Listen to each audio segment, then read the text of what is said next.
উঁচু ভবনের ৭তম তলায় অবস্থিত সেই অসাধারণ এবং শান্ত অফিসে, যেখানে সাধারণ দিনগুলোতে নিস্তব্ধতা এবং শৃঙ্খলার রাজত্ব থাকত, আজ একটা অস্থিরতা, একটা ঘাবড়ে যাওয়া এবং একটা চাপের মতো পরিবেশ ছড়িয়েছিল। দেয়ালে পড়া হালকা নীল আলো, স্বচ্ছ কাঁচ থেকে উঁকি দেওয়া ঝাপসা দৃশ্য এবং দামি কার্পেটে বিছিয়ে থাকা গভীর নিস্তব্ধতা, সব কিছু এই মুহূর্তে একই সত্য বলছিল: সময় শেষ হয়ে আসছে। সেই অফিসের মালিক ছিলেন সেই ব্যক্তি যাকে পুরো ব্যবসায়িক জগৎ শক্তি, সম্পদ এবং সিদ্ধান্ত নেওয়ার ক্ষমতার জন্য চেনে। একজন এমন বিলিয়নিয়ার যিনি সবসময় সবকিছুর উপর পূর্ণ নিয়ন্ত্রণ রাখতেন। কিন্তু আজ তার সামনে দাঁড়ানো ইস্পাতের ভল্ট তার মর্যাদাকে চ্যালেঞ্জ করছিল।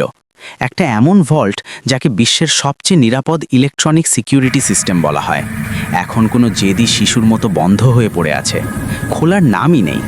সেই ভল্টের ভিতরে ছিল সেই নথিগুলো যা একটা খুব বড় ব্যবসায়িক ডিলের জন্য প্রয়োজনীয়। যদি সেই কাগজপত্র সময় মতো না বের করা যায়, তাহলে গল্প ২ শব্দে শেষ হয় না, বরং বিলিয়নের বিনিয়োগের অর্থ, শত শত কর্মচারীর রুটি রোজগার এবং পুরো কোম্পানির সুনাম দাঁয়ে লেগে যায়। এবং এখান থেকেই গল্পের আসল ধুকপুক শুরু হয়। অফিসের কোণে দাগিয়ে থাকা সিকিউরিটি বিশেষজ্ঞদের দল, ৬জন এমন মানুষ যাদের বিশ্বের সেরা কোম্পানিগুলোতে চাকরি পাওয়া যেত। তাদের দামি ল্যাপটপ, টুল কিট এবং অত্যাধুনিক যন্ত্রপাতি নিয়ে ভোল্টের সামনে হার মেনে দাঁড়িয়েছিল। ৩ ঘন্টা ধরে চেষ্টার পরেও তারা ভোল্টের ইলেকট্রনিক লক খুলতে ব্যর্থ হয়েছে। সিনিয়র টেকনিশিয়ান ঘাম মুছতে মুছতে বলল, স্যার, আমরা প্রতিটি সম্ভব উপায় চেষ্টা করে দেখেছি, সিস্টেম সাড়া দিচ্ছে না। বিলিয়নিয়ার তার দিকে তাকালেন, একটা এমন দৃষ্টি যাতে অসহায়ত্ব, রাগ এবং অবাক হওয়া একসঙ্গে জমেছিল। সেই ব্যক্তি যিনি নিজের কথায় শত শত লোককে নাচাতেন, নিজের সম্পদ দিয়ে পুরো সেক্টর বদলে দিতেন, আজ একটা তালার সামনে অসহায় দাঁড়িয়েছিলেন। প্রশ্ন এটা নয় যে ভল্ট খুলবে কি খুলবে না, প্রশ্ন এটা যে কখন। তার হাতে ধরা ঘড়ি প্রতিক্ষণের সঙ্গে তার চাপ বাড়াচ্ছিল। তিনি সবসময় বলতেন যে তিনি প্রতিটি বাধার সমাধান কিনতে পারেন, কিন্তু আজ প্রথমবার অগণিত কাকাও সমস্যার সমাধান করতে পারছে না বলে মনে হচ্ছিল। বিশেষজ্ঞদের মধ্যে একজন সাহস করে বলল, আমাদের কাছে শুধু একটা অপশন বাকি আছে, ফোর্সড ওভাররাইড, কিন্তু এতে ভিতরের নথিগুলোর ক্ষতি হতে পারে। এটা শুনে বিলিয়নিয়ারের কপালের শিরা টানটান হয়ে গেল। ক্ষতি সহ্য করা যাবে না। তার গলায় সেই কঠোরতা ছিল যা তার অধীনস্থনা প্রতিদিন শুনত, কিন্তু ভিতরে ভিতরে তিনি নিজেকে ভেঙে পড়তে অনুভব করছিলেন। কোনো ধনী মানুষের জন্য সম্পদ হারানো এত বড় সমস্যা নয়, কিন্তু নিয়ন্ত্রণ হারানো, অসহায়ত্ব অনুভব করা এবং এই সত্যের সঙ্গে ধাক্কা খাওয়া যে সব কিছু তার ইচ্ছায় চলে না, এসব তাকে ভিতর থেকে খোঁচা দিচ্ছিল। তার অফিসের বাইরে দুনিয়া নিজের গতিতে চলছিল। জীবন, শব্দ, মানুষ, ব্যবসা সব স্বাভাবিক, কিন্তু এই ছোট্ট ঘরে সময় যেন থমকে গিয়েছিল। প্রত্যেকের চোখ ভল্ট এবং বিলিয়নিয়ারের মুখের মাঝে ঘুরছিল। কেউ খোলাখুলি বলতে পারছিল না, কিন্তু সবাই জানত যদি ভল্ট সময় মতো না খোলে, তাহলে শুধু ডিল যাবে না, অনেকে চাকরিও হারাবে। সেই চাপ, সেই দমবন্ধ করা পরিবেশ, সেই অসহায়ত্বের মধ্যে সবাইকে মনে হচ্ছিল যে এই দিনটা হয়তো খারাপভাবে শেষ হবে। কিন্তু গল্পগুলো কখনো সেই মোড় নেয় না যা দেখা যাচ্ছে। ভাগ্য নিজের চাল নিঃশব্দে চলে, এবং ঠিক সেই মুহূর্তে যখন আশা শেষ হয়ে আসছিল, একটা এমন হইচই শুরু হতে চলেছিল যা সেখানে উপস্থিত প্রত্যেকের জীবন চিরকালের জন্য বদলে দেবে। একটা মস্তিষ্ক, একটা পদক্ষেপ এবং একটা অস্তিত্ব যার কল্পনাও কেউ করেনি, এবং সে তো এখনো ভবনের ভিতরে প্রবেশও করেনি। ভবনের ভিতরে, যেখানে সম্পদ, শক্তি এবং উঁচু স্তরের মিটিংয়ের রাজত্ব ছিল, সেখান থেকে কয়েক মাইল দূরে একটা একেবারে আলাদা দুনিয়া নিজের অস্তিত্ব রাখত। সেই দুনিয়া যেখানে স্বপ্ন সস্তা, পেটের ক্ষুধা বড় এবং জীবন যে কোনো মুহূর্তে দিক বদলাতে পারে। সেই কঠিন দুনিয়ার কোলে বড় হয়েছে অনায়া। অনায়ার বয়স মাত্র ১১ বছর, কিন্তু তার মুখে এবং চোখে কোথাও ১১ বছরের শিশুদের মতো নিষ্পাপ উজ্জ্বলতা ছিল না। সেই উজ্জ্বলতা যা প্রায়শই ক্ষুধা, ভয়, গৃহহীনতা এবং অবিরাম সংগ্রামের কারণে নিভে যায়। তার চোখে একটা অদ্ভুত তীক্ষ্ণতা ছিল, কিন্তু এই তীক্ষ্ণতা সমৃদ্ধির ফল নয়, এটা সেই বোঝাপড়া যা শুধু কষ্টের সঙ্গে লড়াই করতে করতে জন্মায়। তার জীবন কখনো সহজ ছিল না। তার মনে নেই তার আসল বাড়ি কেমন ছিল, বা প্রথম কে তাকে অনাথ আশ্রমে পাঠিয়েছিল। যা মনে আছে তা বেদনায় ভরা। অনাথ আশ্রমের সংকীর্ণ ঘর, নিষ্ঠুর তত্ত্বাবধায়ক এবং অগণিত শিশু যারা দিনরাত চিৎকার এবং ঝগড়ায় জড়িয়ে থাকত। অনায়া সেখানে কখনো শান্তি পায়নি। একের পর এক জায়গা বদল হয়েছে, এবং প্রত্যেক জায়গায় তাকে সমস্যা বলা হয়েছে। লোকে তার চুপচাপ থাকাকে অভদ্রতা, তার বুদ্ধিকে দুষ্টুমি এবং প্রশ্ন করার অভ্যাসকে জেদ। সে কারো মানদণ্ডে ফিট হতো না এবং এটাই ছিল তার সবচেয়ে বড় অপরাধ। অবশেষে একদিন তাকে সেখান থেকে পালাতে হয়েছে, কোনো সাহায্য ছাড়া, কোনো দিক ছাড়া, শুধু নিজের মস্তিষ্ক এবং সাহসের সাহায্যে। এখন সে রাস্তায় থাকে, কখনো কোনো দোকানের সামনে, কখনো কোনো বন্ধ গুডাউনের কাছে, কখনো কোনো পার্কের ধারে। বৃষ্টি হোক, ঠান্ডা হোক বা গরম, অনায়ার কাছে জীবনের সঙ্গে লড়াই করার কোনো বিকল্প ছিল না, শুধু সহ্য করতে হতো। কিন্তু এই জীবনেও একটা জিনিস ছিল যা সে কখনো ছাড়েনি, শেখার ভালোবাসা। যখনই সুযোগ পেত সে একটা ছোট্ট লাইব্রেরিতে চলে যেত। সেখানে তাকে কেউ ডাকত না, কেউ অবহেলা করত না, শুধু কম্পিউটার, কিছু বই এবং লাইব্রেরির শান্ত পরিবেশ। সে ঘন্টার পর ঘন্টা কম্পিউটারের সামনে বসে সেই সব কিছু শিখত যা বড় প্রতিষ্ঠানগুলো টাকা নিয়ে শেখায়। কিভাবে ইলেকট্রনিক সিস্টেম তৈরি হয়, লক মেকানিজম কিভাবে কাজ করে, কোডিংয়ের ভিত্তি কী এবং সিকিউরিটি সিস্টেমে ত্রুটি কিভাবে সৃষ্টি করা যায়। কোনো শিক্ষক ছিল না, কোনো বোর্ড, কোনো বই, কিন্তু রাস্তার জীবন তাকে নিজে শেখার অভ্যাস দিয়েছিল। অনায়া ভাঙা মোবাইলের ভিতর উকি দিয়ে, খারাপ ল্যাপটপ খুলে এবং লাইব্রেরির কম্পিউটারে বসে সব কিছু শিখে নিয়েছে। সে জানত না যে এটা হাই লেভেল কোডিং বা অ্যাডভান্সড ইলেকট্রনিক্স, শুধু এটুকু যে সিস্টেমগুলো তার মস্তিষ্কে ছবির মতো খুলে যেত, যেন কোনো জটিল পাজেল যার টুকরোগুলো নিজে নিজে জুড়ে যায়। কিন্তু বুদ্ধিমত্তাও ক্ষুধার সামনে দুর্বল হয়ে পড়ে। 3 দিন ধরে তার পেটে শুধু পানি গিয়েছে, ঠান্ডায় তার হাত জমে গিয়েছে, রাতভর ঘুম হয়নি। কিন্তু সকাল হতেই সে খাবার খুঁজতে বেরিয়ে পড়ল। লোকে বলেছিল যে বড় ভবনের ওপরের অফিসগুলোতে প্রায়শই বাকি খাবার ফেলে দেওয়া হয়, হয়তো আজ ভাগ্য সদয় হবে। সে ট্রাকের সামনে থেকে দৌড়ে গার্ডদের চোখ এড়িয়ে সার্ভিস এলাকার শব্দ বুঝে এগিয়ে যেতে থাকল। তাকে জানা ছিল না যে সে খাবার নিতে নয়, বরং নিজের জীবনের সবচেয়ে বড় দরজা খুলতে যাচ্ছে। ভবনের বাইরে নিস্তব্ধতা ছিল, কিন্তু ভিতরে লম্বা করিডোর, সার্ভিস পথ, বাষ্পে ভরা বয়লার রুম এবং মেশিনের গুঞ্জনে ভরা একটা বড় গোলকধাঁধা। সাধারণ লোকে এখানে কখনো আসে না, কিন্তু অনায়া এমন জায়গাগুলোকে মানচিত্রের মতো পড়ে নিত। বিপদ নিশ্চয় ছিল, কিন্তু রাস্তা তাকে শিখিয়েছিল যে পথে লোক কম যায় সেটাই নিরাপদ। সার্ভিস এন্ট্রিতে পরিচ্ছন্নতা কর্মী, কেটারিং স্টাফ এবং টেকনিক্যাল কর্মীরা আসা যাওয়া করছিল। যেখানে মনোযোগ বেশি সেখানে প্রবেশ কঠিন। নিত্যদিনের কাজে ব্যস্ত জায়গাগুলো বেশি নিরাপদ। সে একটা ট্রলির পিছনে লুকিয়ে ভিতরে ঢুকে পড়ল। তার খালি পায়ে ঠান্ডা মেঝেতে এমনভাবে পা রাখা হয়েছিল যেন বাতাসও তার উপস্থিতি টের পায় না। ভিতরে তাকে সার্ভিস লিফট দেখা গেল, যা শুধু স্টাফ ব্যবহার করে। সে দেখল কেউ দেখছে কিনা। তারপর পুরনো লিফটের দরজার ধারে ছোট্ট খালি জায়গায় আঙুল রেখে 2 সেকেন্ডে দরজা খুলে ভিতরে ঢুকে গেল। লিফট ঠান্ডা ছিল, কিন্তু সে এর পরোয়া করেনি। সে কন্ট্রোল প্যানেলের কাছে গেল। সে জানত না কোন তলা কি, কিন্তু ক্ষুধা সিদ্ধান্ত সহজ করে দিল। খাবার সব সময় ওপরে থাকে এবং সমস্যাও। সে সবচেয়ে ওপরের তলার বোতাম টিপে দিল। লিফট চলতে শুরু করল।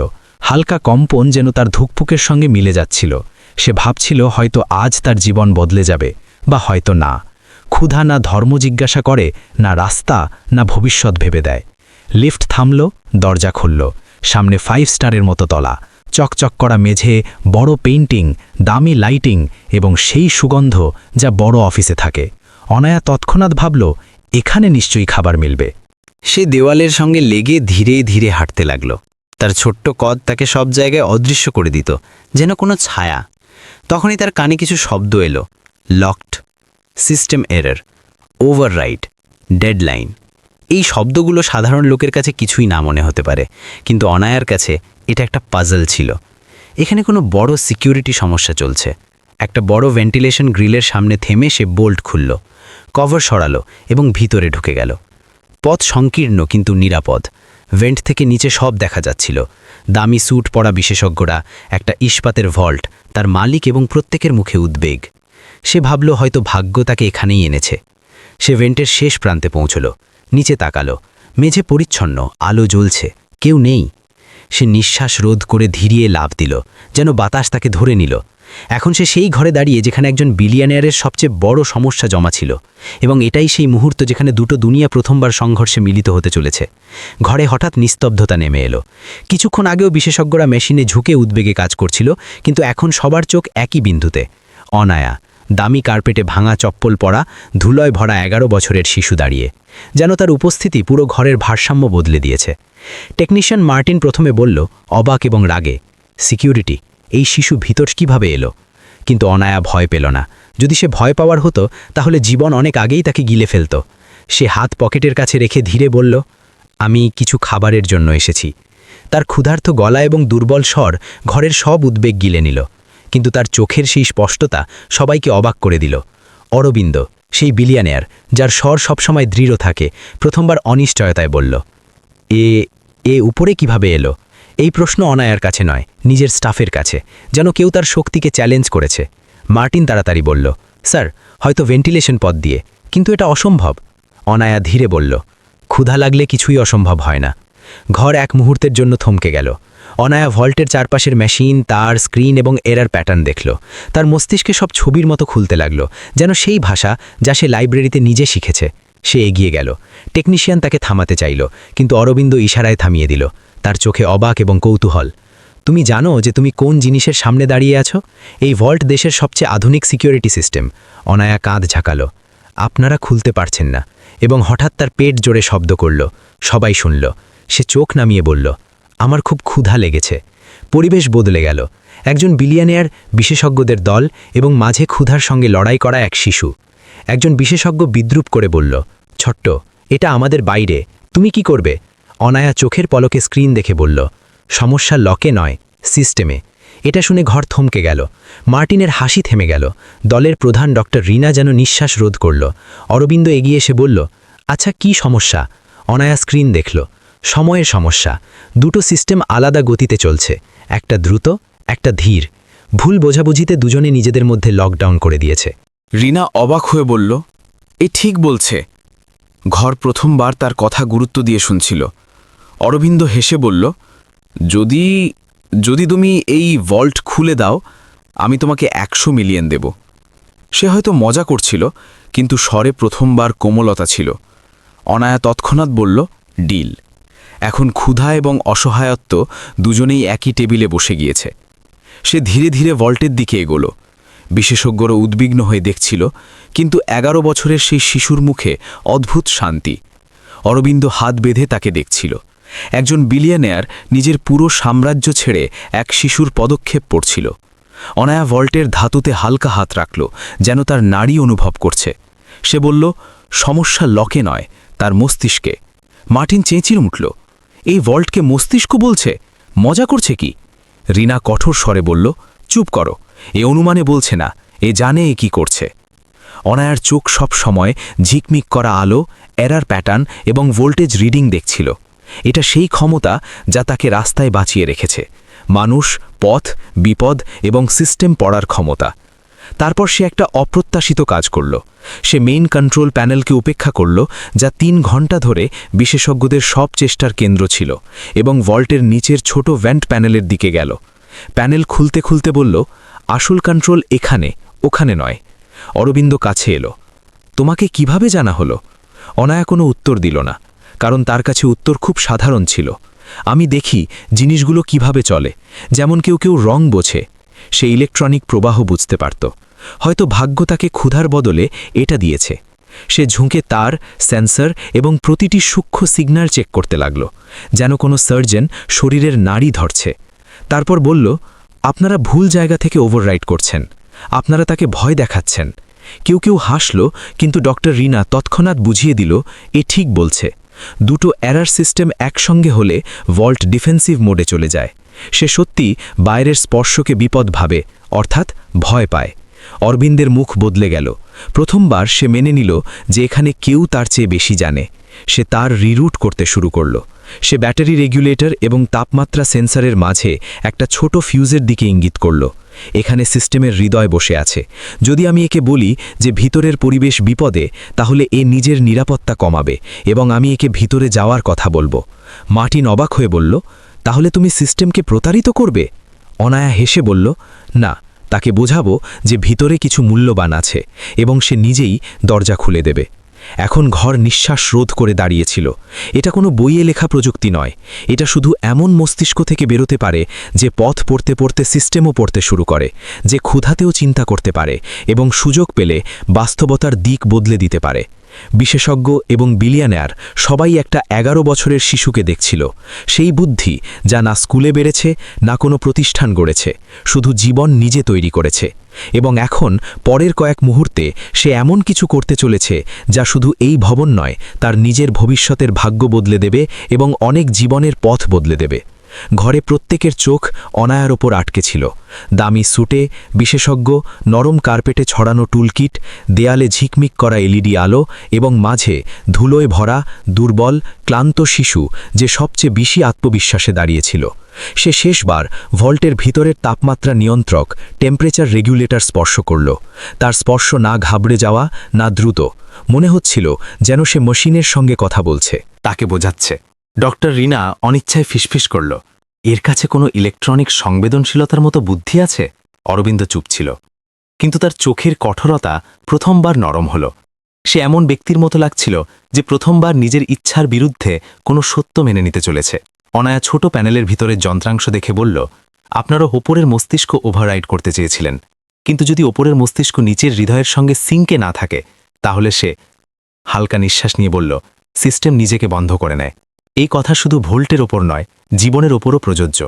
যখন হৃদয় এবং মস্তিষ্ক এক না হয়, তখন মানুষও দুনিয়া থেকে বিচ্ছিন্ন হয়ে যায়। অনায়া তারা অ্যাডজাস্ট করতে শুরু করল। তার হাত ফাটা, আঙ্গুলে ক্ষত, কিন্তু প্রতিটি নড়াচড়া অত্যন্ত সঠিক, এমন সঠিকতা যা দামি টুল দিয়েও সবসময় পাওয়া যায় না। তারপর সে জোরে বলল, সবাই পিছিয়ে যান। যদি সিস্টেম আনলক হয়, তাহলে এখানে হালকা স্ট্যাটিক ডিসচার্জ হবে। বিশেষজ্ঞরা একে অপরের দিকে তাকালো। এই বাক্য শুধু কোনো বিশেষজ্ঞই বলতে পারে। তারা অরবিন্দের দিকে তাকালো। তার ইশারায় সবাই পিছিয়ে গেল। এখন কেন্দ্রে শুধু এক শিশু এবং বিলিয়নের ডিলের ভোল্ট। অনায়া তাপমাত্রা সেন্সারকে বাইপাস করল। তারপর ব্যাটারি রেগুলেটরের দুটো লাইনকে বিশেষভাবে রিরুট করল। এটা কোনো বইয়ের ফর্মুলা নয়, এটা শুদ্ধ প্রবৃত্তি, পর্যবেক্ষণ এবং বুদ্ধির মিশ্রণ। সে মাথা একটু তির্যক করে যেন ভোল্টের ধুকপুক শুনছে, ধীরে বলল, অনুমান ঠিক ছিল। সিস্টেম ডিফেন্সিভ মোডে ছিল। তাকে শুধু বিশ্বাস করাতে হয়েছিল যে ভিতরে কিছু মরতে পারে। সে ফেল-সেফ প্রিজার্ভেশন প্রোটোকল অ্যাক্টিভ করার জন্য বাইপাস ওয়্যার 2 সেকেন্ড ধরে রাখল। এটা সেই মুহূর্ত যেখানে ভুলের কোনো সুযোগ ছিল না। সিগন্যাল ভিতরে গেল। ভোল্টের প্রসেসর তাকে এমনভাবে ব্যাখ্যা করল, যদি লক না খোলে তাহলে ভিতরের ডেটা, নথি এবং উপাদানের ক্ষতি হবে। সিস্টেম এটাকে এমার্জেন্সি প্রিজার্ভেশন ভাবল। প্রথম বিপ, দ্বিতীয় বিপ, তৃতীয় লম্বা বিপ, তারপর ভারী ধাতব শব্দ গুঞ্জরিত হল, টিক। মার্টিন অনিচ্ছায় চেঁচিয়ে উঠল, এটা আনলক সিকোয়েন্স। ডক্টর রিনা দুহাত মুখে চাপা দিল। অরবিন্দ এগিয়ে এলো, যেন সে কোনো জীবন্ত অলৌকিক ঘটনা দেখছে। ভোল্টের দরজা কয়েক মিলিমিটার খুলল, তারপর আরও একটু, তারপর ধীরে ধীরে পুরো দরজা ঘরের সামনে খুলে গেল। অরবিন্দ একটা লম্বা নিঃশ্বাস ছাড়ল, যাতে 3 ঘন্টার উদ্বেগ, ব্যর্থতা এবং অসহায়ত্ব বন্দী ছিল। বিশেষজ্ঞরা নিজেদের মেশিন ছেড়ে এগিয়ে এলো। কেউ বুঝতে পারছিল না এসব কিভাবে হলো। অনায়া শুধু এক পা পিছিয়ে গেল, হাত ঝেড়ে হালকাভাবে বলল, ব্যাস, হয়ে গেল। 3টে সাধারণ শব্দ যা কোম্পানির ভাগ্য, একজন বিলিয়নারের চিন্তাধারা এবং অনায়ার জীবনের পথ বদলে দিল। অরবিন্দ ধীর কিন্তু ভারী গলায় বলল, তুমি অসম্ভবকে সম্ভব করে দিয়েছ এবং আমি আমার বলা প্রতিটি কথার প্রতি বাধ্য। তার গলায় প্রথমবার সত্যিকারের সম্মান ছিল, দয়া নয়, খয়রাত নয়, শুদ্ধ বুদ্ধির সম্মান। অনায়ার মুখে প্রথমবার ক্রমাগত ক্ষুধা সত্ত্বেও একটা ছোট্ট শুকনো কিন্তু সত্যিকারের হাসি এলো। তাকে ধারণা ছিল না যে এই মুহূর্ত তার জন্য দুনিয়ার সবচেয়ে বড় দরজা খুলে দিয়েছে, এবং সেই দরজা এখনও শুধু একটু খোলা। ভোল্ট খুলে গিয়েছে, বিশেষজ্ঞরা স্তম্ভিত, এবং বিলিয়নারের মুখ এখন অন্যরকম গম্ভীর, অবাক, সম্মান এবং নিঃশব্দ শিকারে ভরা। কিন্তু অনায়া এখনও সেই একই, খালি পায়ে, ধুলোয় ভরা কাপড়ে, চোখে ক্লান্তি এবং মস্তিষ্কে বিদ্যুতের মতো তীক্ষ্ণতা। সে পিছনে দাঁড়িয়ে নিজের হাত মলছিল। হয়তো তাকে এখনও ক্ষুধা লেগেছে, বা হয়তো নিজের ওপরই বিশ্বাস হচ্ছে না যে সে সেই কাজ করেছে যার সামনে বড় বিশেষজ্ঞরা হার মেনেছে। অরবিন্দ তার দিকে এগোলো। তার পদক্ষেপ দৃঢ় কিন্তু অহংকার শূন্য। সে ধীরে ধীরে এসে তার সামনে থামল। তুমি জানো আজ তুমি কি করেছ? তার গলা শান্ত কিন্তু ভারী। অনায়া চোখ মেঝেতে বেঁধে ধীরে বলল, শুধু খুলেছি, এটা খুলছিল না। তার সরলতা পুরো ঘরকে চুপ করে দিল। মার্টিন যে আগে বিদ্রুপ করত, এখন অবাক হয়ে বলল, স্যার, যদি আমি এটা কাউকে বলি সে বিশ্বাসও করবে না যে একটা শিশু এটা করেছে। ডক্টর রিনা অনায়ার আরও কাছে এলো। তাকে এমনভাবে দেখছিল যেন কোনো বিজ্ঞানী নতুন তারা দেখছে। এসব কোথায় শিখেছ? তোমার ট্রেনিং কে করেছে? অনায়া হালকা কাঁধ ঝাঁকালো। কেউ না। যদি আমি এত কিছু বুঝতে পারি, তাহলে কেউ আমাকে দেখল কেন না? কেউ থামালো কেন না যে আমি রাস্তায় থাকি? কেউ ভাবল কেন না যে আমার মধ্যে কিছু আছে? তার কথায় বেদনা এবং নগ্ন সত্য ছিল। ঘরে উপস্থিত প্রত্যেকে নিজের বিবেক থেকে চোখ ফিরিয়ে নিচ্ছিল। কেউ কখনো ভাবেনি যে একটা 11 বছরের শিশুর মস্তিষ্কে এমন প্রশ্নও থাকতে পারে। সে শিশুও যে শুধু বেঁচে থাকার লড়াই লড়ছে। অরবিন্দ গভীর নিঃশ্বাস নিল। তাকে প্রথমবার বোঝা গেল যে আসল সমস্যা ভল্ট ছিল না, আসল সমস্যা সেই সিস্টেম যা এই দেশের হাজারো অনায়ার মতো শিশুদের দেখার আগেই উপেক্ষা করে দেয়। তুমি ঠিক বলছ, দেখার লোকেরা কখনো দেখতেই চায়নি। এটা অরবিন্দের প্রথম স্বীকারোক্তি। অনায়া আবার পেট চেপে ধরল। ক্ষুধা এখন খুব তীব্র হয়ে গিয়েছে। সে ভল্ট খুলতে পারে, সিস্টেম পড়তে পারে, কিন্তু ক্ষুধা তার বশে নয়। অরবিন্দ তৎক্ষণাৎ দলকে বলল, কিছু খাবার আনাও, এখনই। কিন্তু অনায়া হাত তুলে থামিয়ে দিল। আগে বলুন, আপনার প্রতিশ্রুতি মজা তো ছিল না? অরবিন্দ তার চোখে তাকিয়ে বলল, আমি মজা করি না, তুমি অসম্ভব করেছ। আমার প্রতিটি প্রতিশ্রুতি এখন তোমার। এই সাধারণ বাক্য একটা নতুন দুনিয়ার দরজা ছিল। অনায়া প্রথমবার আত্মবিশ্বাসে মাথা তুলল। বিশেষজ্ঞদের দেখল, ভল্ট দেখল, এবং শেষে অরবিন্দকে। যদি সব সত্যি হয় তাহলে আমার খাবার চাই না, আমার সুযোগ চাই। অরবিন্দ চমকে উঠল। কি সুযোগ? অনায়া দৃঢ় কিন্তু ক্লান্ত গলায় বলল, নিজের মূল্য জানার, নিজের ক্ষমতা পরীক্ষা করার এবং অন্য শিশুদের দেখানোর যে তাদের জীবন শুধু ক্ষুধা এবং ধুলো নয়। ঘরে স্তব্ধতা নেমে এলো। মার্টিন বলল, স্যার, এটা শিশু নয়, একটা দুর্লভ বুদ্ধি। ডক্টর রিনা ধীরে বলল, যদি এমন শিশুরা রাস্তায় থাকে তাহলে আমাদের পুরো সিস্টেম ব্যর্থ। এই কথাগুলো অনায়া শুনছিল, কিন্তু সে প্রশংসার ক্ষুধার্ত নয়, সে শুধু শোনার ক্ষুধার্ত। প্রথমবার কেউ তাকে শুনছে। অরবিন্দ কঠোর স্বরে বলল, তোমরা সবাই বাইরে যাও, এখনই। পুরো স্টাফ ঘর ছেড়ে চলে গেল। এখন শুধু অরবিন্দ এবং অনায়া। সে চেয়ার টেনে বলল, বসো। অনায়া ঘাবড়ে বলল, আমি কি কিছু ভুল? না, আমরা একটা সত্য নিয়ে কথা বলবো। অনায়া বসে পড়ল, খালি পায়ে, ক্ষতভরা হাত এবং চোখে সেই ক্লান্তি যা শুধু ক্ষুধা দেয়। অরবিন্দ বলল, অনায়া, তুমি সেই কাজ করেছ যা আমার 20 বছরের বিশেষজ্ঞরা করতে পারেনি, এবং যদি আমি চাই তাহলে এই মুহূর্তে তোমার জীবন বদলে দিতে পারি। অনায়া চোখের পলক ফেলল। কিভাবে? অরবিন্দ ড্রয়ার খুলে বলল, আমি তোমাকে একটা কাজের বদলে জীবনভর আরামদায়ক জীবন দিতে পারি। বাড়ি, শিক্ষা, ভবিষ্যৎ, সবকিছু। অনায়া চোখ নামালো। এ তো আপনি আগেও বলেছেন, 100 মিলিয়নের প্রতিশ্রুতি। অরবিন্দ গভীর নিঃশ্বাস নিল। হ্যাঁ, এবং সেটা পূর্ণ হবে। কিন্তু আগে আমাকে জানতে হবে তুমি রাস্তায় কিভাবে পৌঁছেছ। এটা শুনে অনায়ার শরীর কেঁপে উঠল। সে নিজের হাত শক্ত করে ধরল। সেই ভয়ে যা এতক্ষণ কোথাও চাপা ছিল ফিরে এলো। আমি বলতে চাই না। তার গলা খুব দুর্বল। অরবিন্দ কোমল স্বরে বলল, তোমার ইচ্ছা, কিন্তু যদি আমি তোমাকে সাহায্য করতে যাই তাহলে জানতে হবে তুমি জীবন থেকে কি শিখেছ, কোন জিনিস থেকে পালাচ্ছ, কোন জিনিসের মুখোমুখি হতে চাও। অনায়ার শ্বাস ভারী হয়ে গেল। সে জানালার বাইরে অন্ধকার দেখল, যা তার ভিতরের অন্ধকারের চেয়েও কম ছিল না। তারপর ধীরে বলল, আমি কখনো এক বাড়িতে ছিলাম, তারপর আরেক বাড়ি, তারপর আরও জায়গা। সবাই জিজ্ঞাসা করত, আমি চুপ কেন? কেউ জিজ্ঞাসা করেনি আমি ভয় পাচ্ছি কেন। শেষবার যখন পালিয়ে বেরিয়েছি আমি জানতাম এখন আর কোনো বাড়িতে ফিরব না। তার গলা ভেঙে গেল। অরবিন্দ শান্ত গলায় জিজ্ঞাসা করল, এবং তখন তুমি রাস্তায় থাকতে শুরু করলে? অনায়া মাথা নাড়ল। হ্যাঁ, রাস্তা সেই লোকেদের চেয়ে কম ভয়ের যারা মানুষ হওয়ার দাবি করে কিন্তু হয় না। এই বাক্য অরবিন্দের হৃদয়ে তীরের মতো বিঁধল। প্রথমবার তার বোধাদয় হল যে এটা শুধু একটা তীক্ষ্ণ শিশু নয়, এটা একটা আহত আত্মা যাকে কেউ কখনো হাত ধরে বলেনি আমি তোমার সঙ্গে আছি। অরবিন্দ পানির গ্লাস তার সামনে রাখল। অনায়া, আজ তোমার সঙ্গে কোনো প্রতারণা হবে না। আজ প্রথমবার তোমার ভবিষ্যৎ তোমার ইচ্ছায় লেখা হবে, আমার নয়, কারণ নয়। অনায়ার চোখে জল এলো, কিন্তু সে দৃঢ় রইল। তাকে কাঁদতে হবে না, তাকে শুধু জীবন বদলাতে হবে। এটা সেই মুহূর্ত যেখানে সিদ্ধান্ত হয়ে গিয়েছে, আগত সময় শুধু অরবিন্দের হবে না, সেটা অনায়ার হবে, এবং সেই শিশুদের যাদের দুনিয়া কখনো দেখেনি। ঘরে এখন সেই নিস্তব্ধতা যা কোনো বড় সিদ্ধান্তের আগে নামে। অনায়া নিজের হাত জড়ো করে বসেছিল। সে সেই যুদ্ধ লড়ছে যা তার বয়সের চেয়ে অনেক বড়। অরবিন্দ ধীরে বলল, আমি যদি তোমাকে কিছু দিই তাহলে সেটা দয়া নয়, হক হবে, যা তোমার প্রথম দিন থেকেই পাওয়ার কথা ছিল। এটা শুনে প্রথমবার সে উপরে তাকালো। তার চোখে অবাক, আশা এবং ভাঙা বিশ্বাস। অরবিন্দ টেবিল থেকে একটা নতুন ফোল্ডার তার সামনে রাখল। এটা দেখো, এটা সেই প্ল্যান যা তোমার কারণে সম্ভব হয়েছে। অনায়া ফাইল খুলল না। সে সোজা বলল, যদি আমি হ্যাঁ বলি তাহলে আমার মতো অন্য শিশুদের কি হবে? আপনি কি তাদেরও খুঁজবেন? তাদের জীবনও বদলে যাবে? অরবিন্দ গভীর নিঃশ্বাস নিল। হ্যাঁ, শুধু তুমি নয়, প্রতিটি শিশু যার মধ্যে কিছু বিশেষ আছে যে রাস্তায় হারিয়ে যায়, যাকে কেউ দেখে না, তাকে খোঁজা হবে। এটা শুনে অনায়ার ভিতরের ভয় ধীরে ধীরে গলে যেতে লাগল। সে বলল, কিন্তু লোকে তো মানবে না, স্কুল, প্রতিষ্ঠান, ধনী লোকেরা, তারা আমাকে শুধু একটা শিশু ভেবে উপেক্ষা করবে।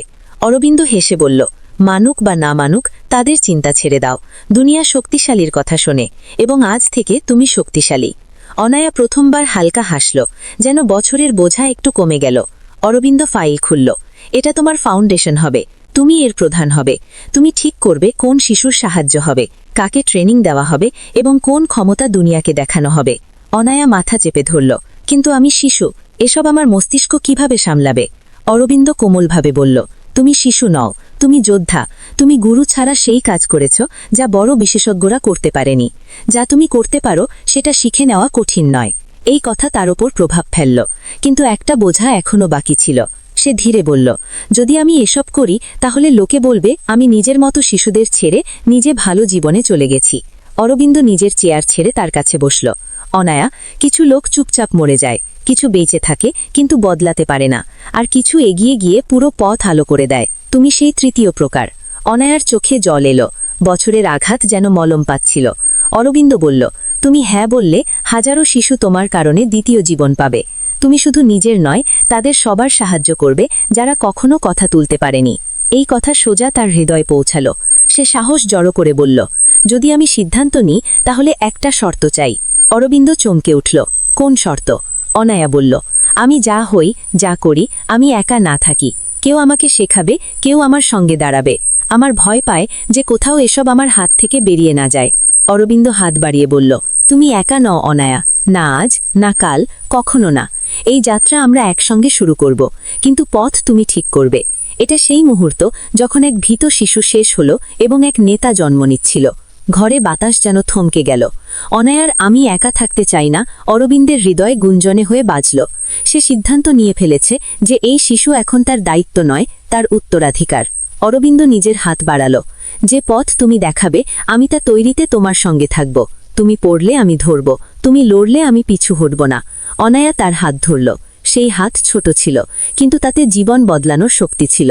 দরজায় টোকা লাগল। দল ফিরে আসতে চায়, কিন্তু অরবিন্দ থামিয়ে দিল। শোনো অনায়া, সে বলল, আমার সম্পদ, আমার শক্তি, আমার টেকনোলজি, এসব আমি নিজে তৈরি করেছি, কিন্তু আজ যা শিখলাম তা তুমি শেখালে। অনায়া চোখ নামালো।